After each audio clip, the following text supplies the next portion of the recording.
Isang araw, may tuta.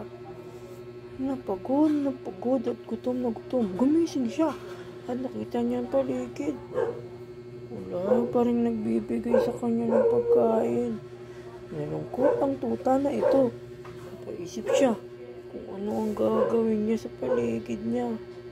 Parang wala na nagmamahal sa kanya. At siya ay nalungkot.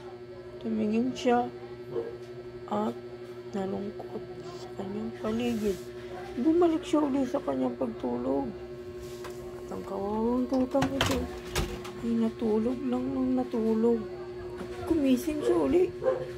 Pagkagising niya, nakita niya wala na naman pagkain. At nalungkot na naman ang tutang ito. Nalungkot na parang naiiyak na siya.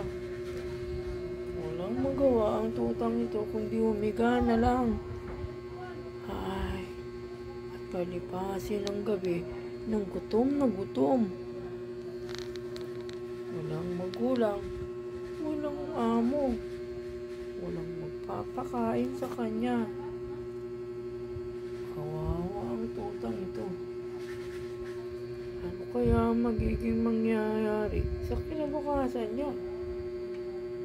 Ang kawawang tuta na mukhang panda.